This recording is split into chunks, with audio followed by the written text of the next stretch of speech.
ever want to do for your family, your kids, your loved ones, it's all going to be on a whole nother stratosphere. It's time to stay focused. What's up, bros, bears, muscle mommies, and everything in between? As always, I'm Patrick, full primal power, your mom's favorite powerlifter. Today is a cardio-focused day.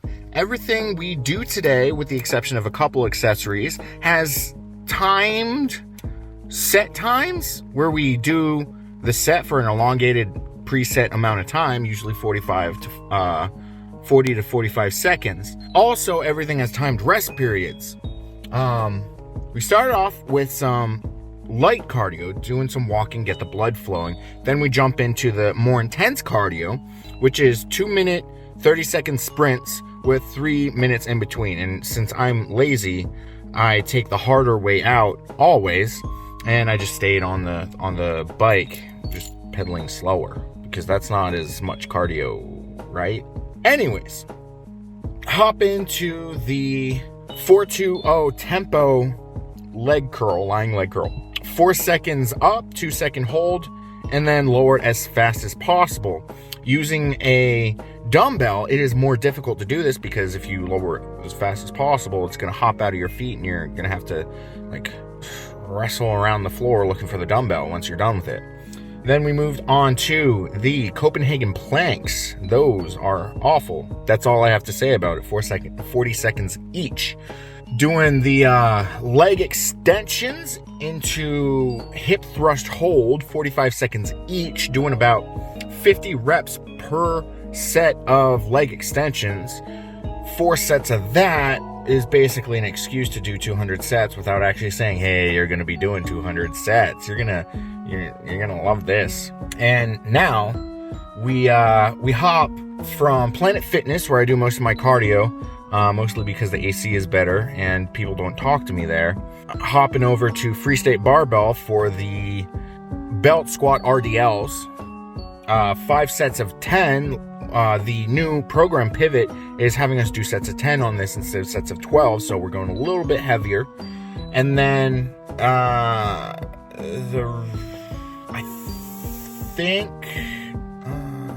don't know if I'm missing any accessories, but I think the last thing is the superset for the front foot elevated RDL banded dumbbell rear foot in the air shenanigans, whatever that's actually called. That's a very large descriptor.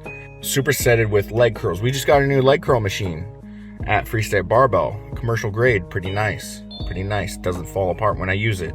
And then we'll finish off with I think it's 15 more minutes of regular steady state, kind of low intensity walking cardio. So ain't nothing to it but to do it. I've been battling with some pretty intense imposter syndrome. So after the American Pro, I hopped on a program with JP Price. Greg and I separated ways, and I hired JP Price as my coach, and I stuck with him for 3 months, but I got 5 injuries in that time. Justifiably, I transitioned to a different coach, Joe Sullivan, who is, I've had Brianni Terry as my nutritionist for over a year now, and now I'm finally, I've hired Joe as my programming coach, my powerlifting coach, to do my programming and tell me that I'm weak when I'm actually being a pussy. So the plan after the American Pro was to cut down and walk around between 330, 335, and 345. Joe and Brianni are convinced that I'm going to compete at 330, and no. But I'm down to about 340 right now. I'm pretty good walking around weight. I'm eating 3,100 to 3,500 calories a day, 35 on the training days, 31 on the rest days. I only get 2 rest days a week, so I rarely do that. I'm all the way down. I competed at the American Pro at 367, so I'm down 27 pounds, 35 total pounds since hiring Brianni. And in my head, I am struggling connecting the dots with how strong I am versus what my body weight is. I feel so small and so weak The program is kicking my ass. It's a completely different style of program that I've done in the past. It's very cardio centric, and we're in a hypertrophy block, and I'm still not. It's still difficult for me to complete. Or not complete, but like it's hard. And Joe pointed out to me that I struggle to strain, or it kind of looks like I don't know how to strain within the first couple weeks, and that's kind of stuck with me as I've progressed through this hypertrophy block. And we're on the second hypertrophy block, which is the exact same program as the first hypertrophy block, just with less reps and a couple key main movements, like the belt squat RDLs today. That's the main movement of today. The strengthening movement is the belt squat RDL, working on the glutes, working on the deadlift. Kind of an excuse to be working a conventional deadlift, but not quite. So where I'm at with the program, we're doing banded squats, a lot of volume with the banded squats. He says I'm going to learn how to grind this off season. And right now the banded squats, this past week I worked up to 765 for a 6x3 at 1.5 squats, where you pretty much hit depth 6 times. The half squats that I was doing was not adequate enough for Joe's level of intensity. It was almost like maybe a bottom 8th squat. It was 1.125 squats instead of 1.5. So I worked up to 765 with that. I would not have been able to do that cardio wise previously. I don't think I would have been able to do that. So in my mind, yeah, I'm stronger, but the bar weight was 515, and bands don't mean shit on the platform. So I'm like, I struggled to do 6x3 at 515 with 2 minutes rest in between. Everything has rest periods. It's not like my old program where you go when you're ready. The old school method of you go when you're ready. It's high intensity all the time with timed rest periods, not completely recovered before the next set. You get really comfortable with being uncomfortable. So I don't know where my squat is.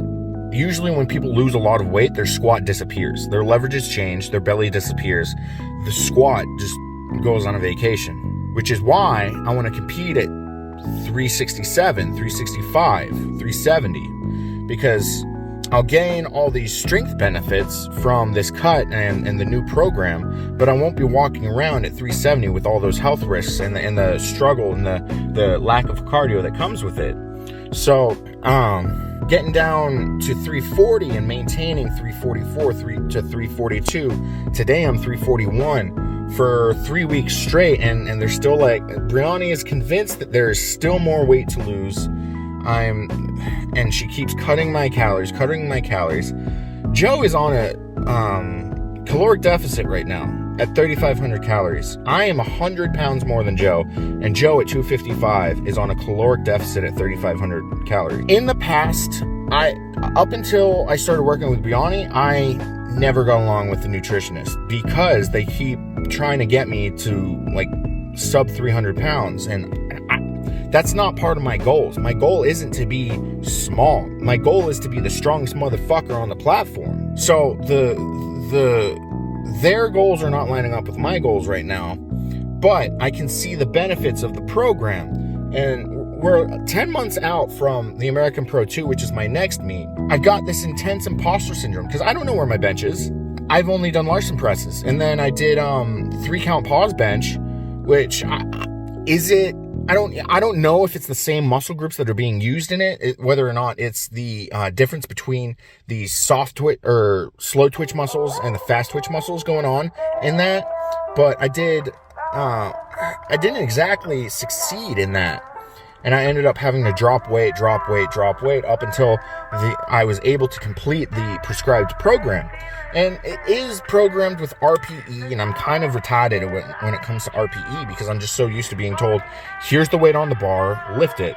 Here's the weight on the bar, lift it. And at this point, it's like, choose the weight on the bar, lift it at a perceived amount of, and I'm like, I don't do that shit. That shit's too much thinking. You get under the bar, you should lift the weight, not think, oh, is this heavy? Am I strong enough? That you're throwing doubt into your lifts. You should never doubt yourself when you're under a bar. And just the thought of thinking about what is on the bar, whether or not it is an adequate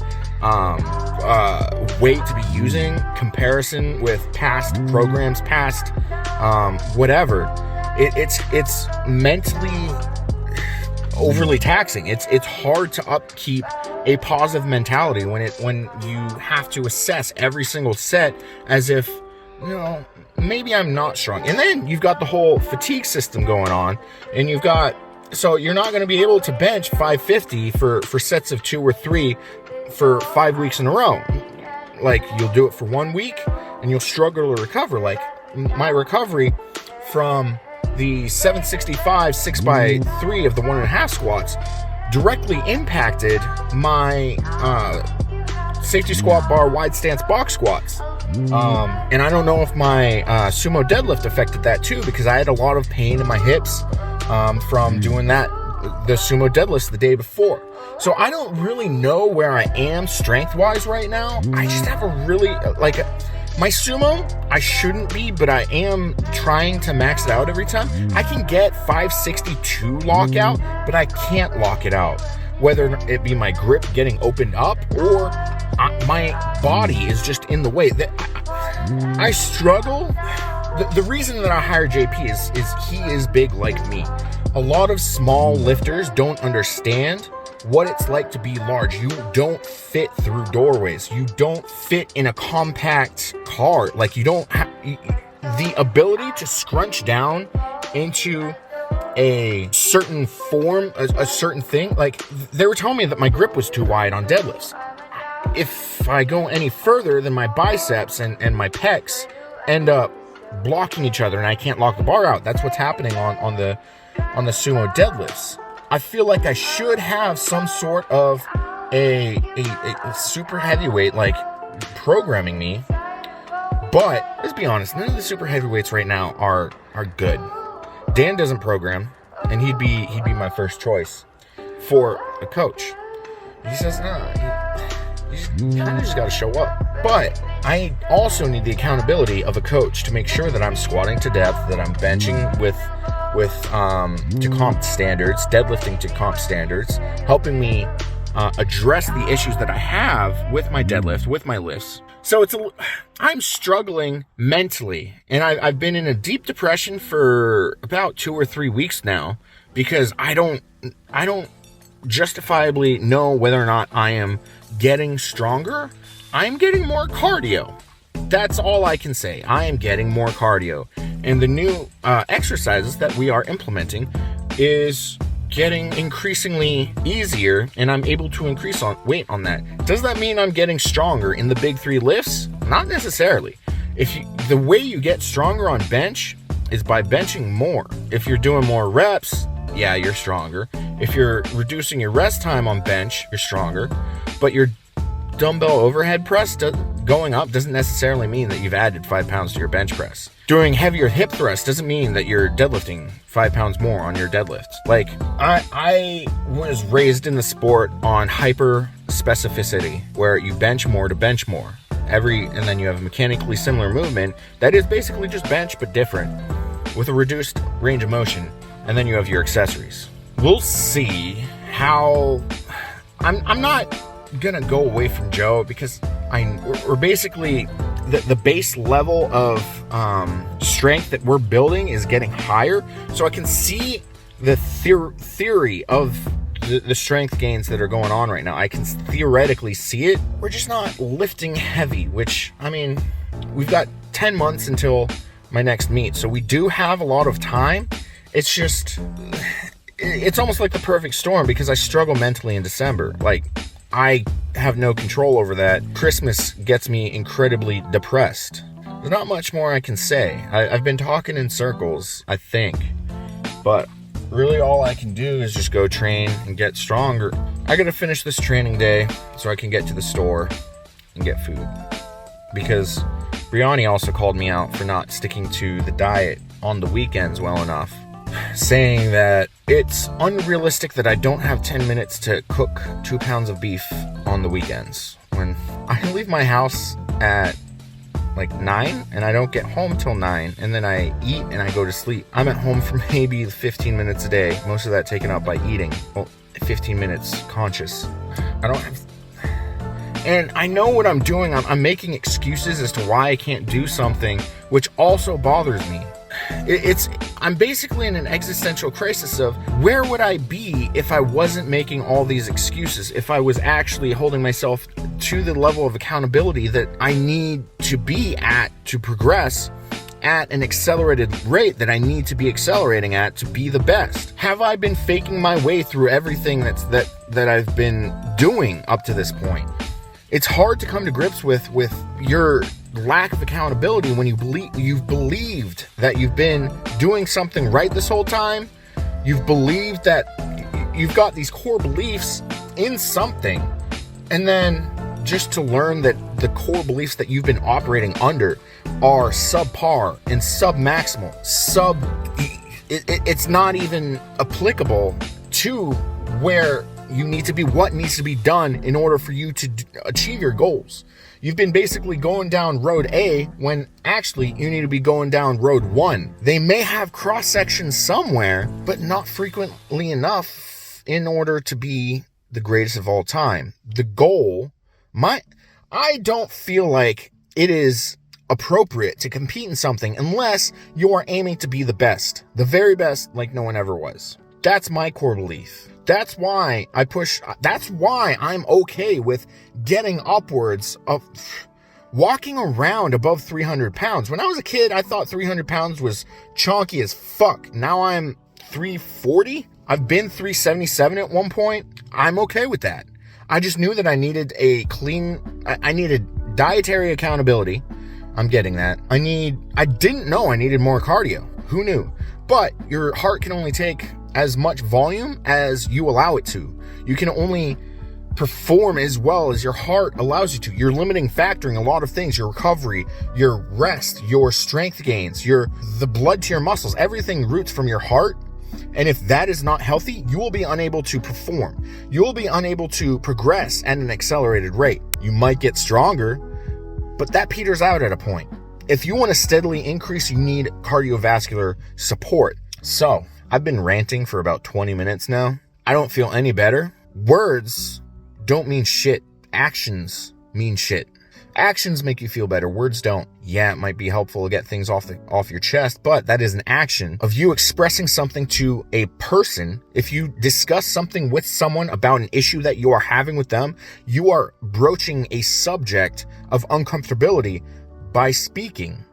Me talking at my phone to later be cut up into get all of my stuttering out and then posted to the internet isn't really going to make me feel better. Chances are someone's going to comment and be like, oh, you squat high, none of this matters, you'll never be the greatest. Even that phrase doesn't even make you feel better. It makes me feel like I'm making an excuse. I don't give a fuck. Who cares? I don't know. It doesn't make me feel any different. Feelings have no place in success. Success is a tangible thing. Feelings are not. Gut feelings are premeditated justification of past experiences. It's not a feeling. It's a thought. Well, I need to stop procrastinating. Stop being a bitch.